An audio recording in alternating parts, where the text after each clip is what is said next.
حضرت سیدنا ابو ہریرہ رضی اللہ تعالی عنہ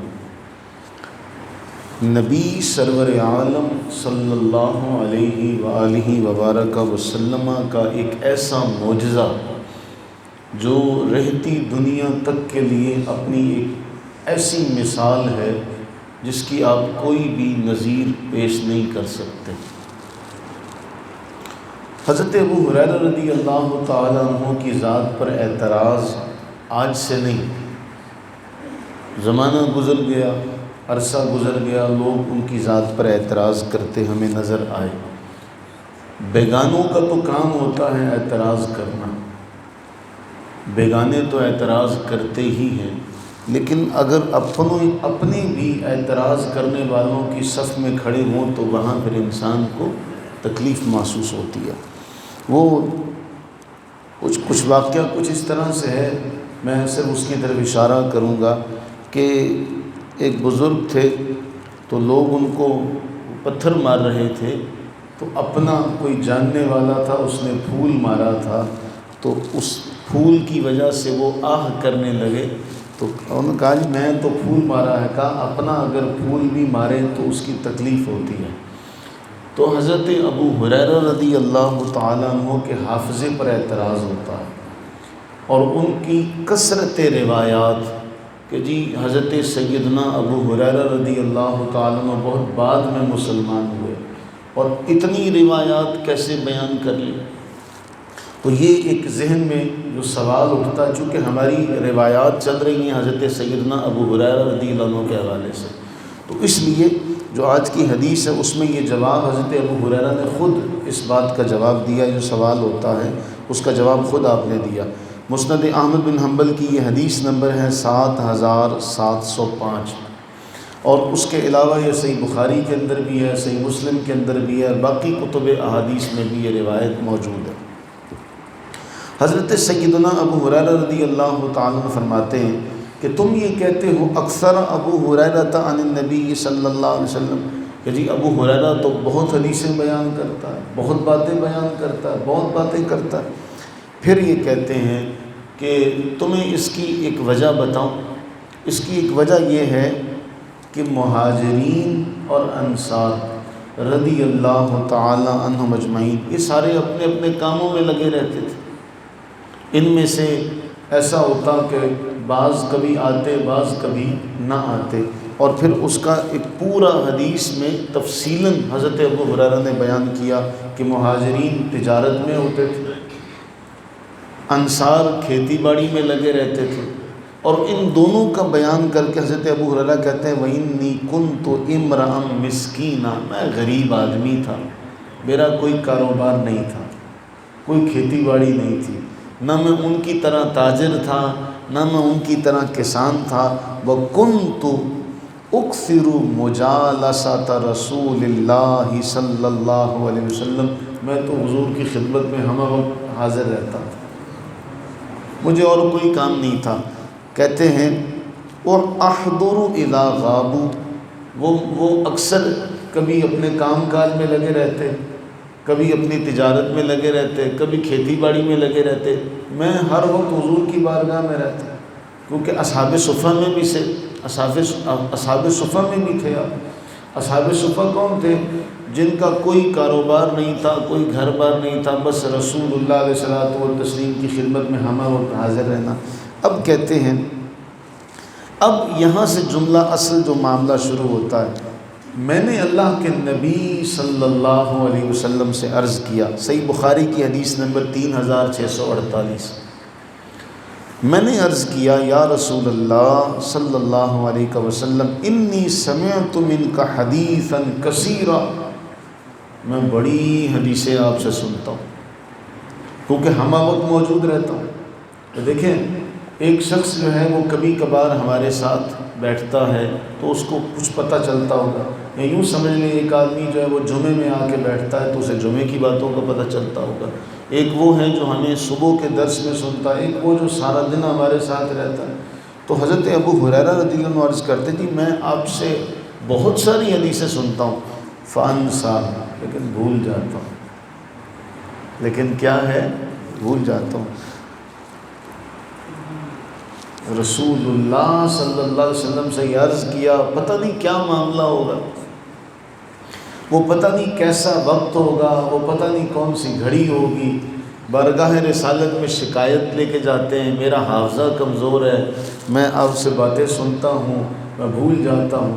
ایسے نہیں کہا تھا میرے کریم سے گر قطرہ کسی نے مانگا، دریا بہا دیے ہیں، در بے بہا دیے۔ فرمایا ابسط رداک، اے ابو ہریرہ اپنی چادر بچھاؤ، اپنی چادر بچھاؤ۔ فبسطت، میں نے چادر بچھا دی۔ فغرف بیدہ فیہ، نہ جانے اللہ کے نبی سرور عالم صلی اللہ علیہ وآلہ وبارک وسلم نے کیا اس میں ڈالا، ایسے لب بھری اور ڈال دیا۔ میں اپنے بدن سے لگا لو۔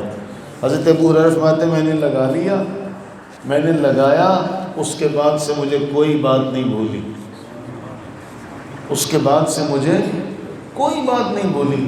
اب حضور یہ اس معجزے کے بعد حضرت ابو ہریرہ رضی اللہ تعالیٰ عنہ اگر کثیر روایات نہ بیان کرتے تب اعتراض ہو سکتا تھا کہ جی اب تو حضور علیہ الصلوۃ والسلام نے اتنا بڑا معاملہ نواز دیا، کہتے ہیں جی اب اس کے بعد مجھے کوئی بات نہیں بھولی، کوئی حدیث مجھے نہیں بھولی۔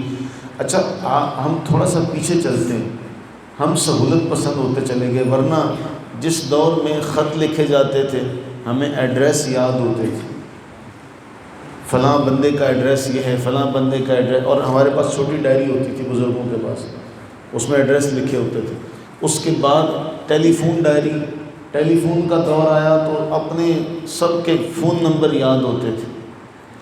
یہ موبائل جب سے آئے ہمارا حافظہ کمزور ہو گیا۔ اور مثال دوں، پہاڑے یاد ہوتے تھے، بڑوں کو پہاڑے یاد ہوتے تھے۔ کیلکولیٹر آیا تو اب بچے کسی کو بھی حساب نہیں آتا، وہ کہتا چلو میں کیلکولیٹر نکالوں۔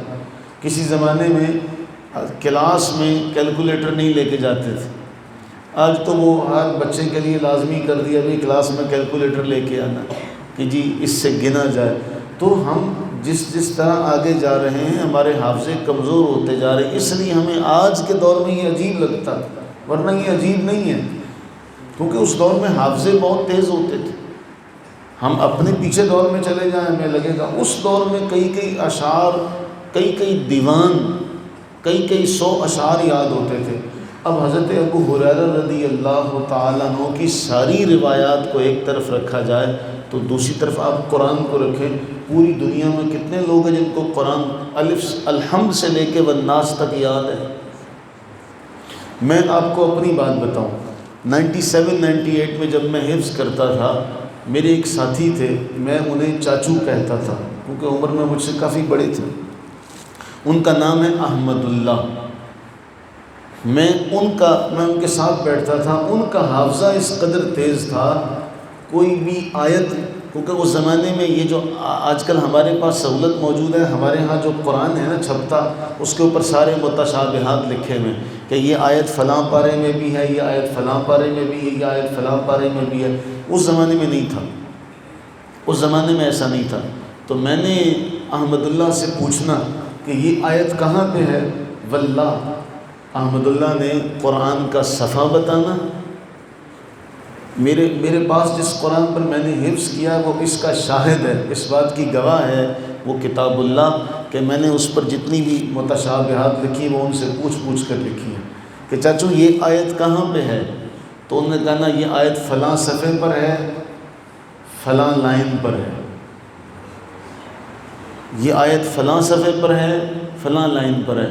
ان کو صفحہ نمبر تک یاد تھا کہ یہ آیت دوبارہ کس پارے میں آئے گی، یہ جملہ دوبارہ کس پارے میں آئے گا۔ یہ تو کل کی بات ہے، یہ تو کل کی بات ہے، تازہ باتیں یہ تو اگر ہم اس سے پیچھے چلے جائیں تو لوگوں کا حافظہ کس قدر ہوگا۔ تو آج ایک چھوٹا بچہ جو ہے اسے قرآن سارا یاد ہے، اس پہ تو کوئی کسی کو اعتراض نہیں ہوتا، کوئی دل میں خیال نہیں آتا کہ دیکھو شرق سے لے کے غرب تک قرآن اتنا حافظہ اس کا بچے کا تیز ہے۔ آپ ایک چھوٹے بچے کو جس کو کہیں سے بھی جس نے حفظ کیا اس کو کہیں سے بھی پوچھ لیں وہ آپ کو آیت سنا دے گا۔ ہم چھوٹے تھے، ہمارے استاد صاحب تھے، ان کے خالہ کے بیٹے تھے امان اللہ صاحب، قاری امان اللہ صاحب، وہ زمانے میں مصر گئے تھے. اب سورہ یاسین کے اندر 7 مبین آتے ہیں. وہ امتحان دینے گئے تو امتحان لینے والے نے کہا اقرا، پڑھیے مبین سے. انہوں نے پہلے مبین سے پڑھا. انہوں نے کہا پھر مبین سے پڑھیے. انہوں نے دوسرے مبین سے پڑھا. انہوں نے کہا پھر مبین سے پڑھیے. پھر تیسرے مبین سے پڑھا. کہا پھر مبین سے پڑھیے. پھر تیسرے سے پڑھا. پھر چوتھے سے پڑھا. اس طرح 7 مبینوں سے پڑھا. یہ حافظہ ہے. یہ ہمارے دور کے لوگوں کا حافظہ ہے جو نبی صلی اللہ علیہ وسلم کے دور میں موجود ہوں گے، جن کے بارے حضور علیہ السلام نے فرمایا اللہ نے میرے اصحاب کو چنا ہے. جس زمانے کے بارے حضور فرماتے ہیں سب سے بہتر میرا زمانہ، اس زمانے کے لوگوں کے حافظے کا کیا کہنا. اور پھر وہ ہستی جن کو حضور نے کہا وہ چادر سینے سے لگا لو. کہا میں آج کے بعد کوئی بات نہیں بھولا، اس کے بعد کوئی بات نہیں بھولا. پھر حضرت ابو ہریرہ فرماتے ہیں 2 آیات. فرمایا اگر قرآن میں یہ 2 آیتیں نہ ہوتی، ایک آیت بڑی اہم ہے، کہا اگر قرآن میں یہ آیت نہ ہوتی ان الذین یکتمون ما انزلنا، بے شک وہ لوگ جو اسے چھپاتے ہیں جو ہم نے نازل کیا، ہماری نازل کردہ آیات کو چھپاتے ہیں، ان پر اللہ کی بھی لعنت ہے، ان پر لعنت کرنے والوں کی بھی لعنت ہے. کہا یہ آیت نہ ہوتی ابو ہریرہ کچھ نہ کہتا. مجھے تو یہ آیت ہے کہ کہیں ایسا نہ ہو کہ میں چھپانے والا بن جاؤں، اس لیے میں ہر بار تمہیں رسول اللہ علیہ السلام نے فرمایا، رسول اللہ علیہ السلام نے فرمایا، رسول اللہ علیہ السلام نے فرمایا. اگر یہ نہ ہوتا تو میں کبھی نہ بیان کرتا. تو یہ جذبہ ہے حضرت ابو ہریرہ کا. اور میں نے اس پر ایک تفصیلی بیان جو تھا وہ دیا تھا، وہ ہمارے فیس بک پیج کے اوپر موجود ہے. 21 اگست 2020 کو اس میں تفصیل سے میں نے وہ سارے جو اعتراضات ہوتے ہیں ان کا جواب بھی دیا تھا کہ حضرت ابو ہریرہ رضی اللہ تعالیٰ عنہ حضور کا معجزہ ہیں. ایک بات. دوسری بات یہ کہ اگر یہ ایسا نہ ہوتا، میں آپ کو مسلم کی ایک حدیث ہم نے کئی بار پڑھی ہے، دوبارہ وہ ذہن میں ریکال کرے. حضرت ابو ہریرہ حضور کے پاس حاضر ہوئے تھے اور مختصر یہ ہے کہ عرض کرنے لگے یا رسول اللہ صلی اللہ علیہ وسلم میری ماں کے لیے دعا کر دیں، میری ماں مسلمان ہو جائے، مجھے مارتی ہے، آپ کے پاس آنے سے روکتی ہے. اور مختصر یہ دعا یہاں اللہ کے نبی علیہ السلام نے مانگی، یہاں ابو ہریرہ چل پڑے. دروازے پر جا کے دستک دی تو ماں جیسے ہی باہر نکلی تو کہنے لگی ابو ہریرہ مجھے کلمہ پڑھا لے، مجھے کلمہ پڑھا لے. ابو ہریرہ مسلمان کرتے، کلمہ پڑھاتے، بارگاہ رسالت میں لے کر حاضر ہو جاتے ہیں. عرض کرتے جی میری ماں جو ہے نا مجھے مارتی تھی، تو لوگوں کے دلوں میں میری ماں کے بارے میں کوئی خیال اچھے نہیں ہے کہ یہ ابو ہریرہ کو مارتی ہے، ڈانٹتی ہے کہ کیوں جاتا ہے. مسلمان ہونے کے بعد ماضی تو لوگ نہیں بھولتے. آپ دعا کریں کہ اللہ تعالیٰ لوگوں کے دلوں میں میری ماں کی محبت ڈال دے. تو حضور نے جو دعا مانگی تھی پتہ کیا مانگی تھی؟ یہ ہے، مانگا تو تھوڑا تھا، عطا زیادہ ہوا. اے اللہ لوگوں کے دلوں میں ابو ہریرہ کی محبت بھی ڈال دے، ابو ہریرہ کی ماں کی محبت بھی ڈال دے. یہ بھی دعا ہے. اسی لیے ابو ہریرہ کا نام ہر حدیث کے طالب علم کی زبان پر ہے، کیونکہ محبت جو ان کی. اس کے بعد ابو ہریرہ فرماتے ہیں میں ایسے لوگوں سے ملتا جو مجھے جانتے نہیں تھے لیکن مجھ سے محبت کرتے تھے، مجھ سے ملے نہیں ہوتے تھے لیکن مجھ سے محبت کرتے تھے. ہم بھی اس اللہ تعالیٰ کے گھر میں بیٹھ کر اللہ سے یہ عرض کرتے ہیں باری تعالیٰ ہم بھی تیرے محبوب کے اس محبوب سے محبت کرتے ہیں، اور اس محبت کا صدقہ ہماری بخشش و مغفرت فرما اور ہمیں ان کی سربراہی میں بارگاہ رسالت میں حاضری عطا فرما. اللہ تعالیٰ جو ان پر کرم نوازی فرمائی کہ ان کا حافظہ مضبوط ہو گیا، اس عطا کا، اس سخاوت کا، اس جود و کرم کا صدقہ ہم پر بھی چند چھینٹے سخاوت کے ڈال دے اور ہمارے حافظے میں بھی برکت عطا فرما. آمین ثم آمین.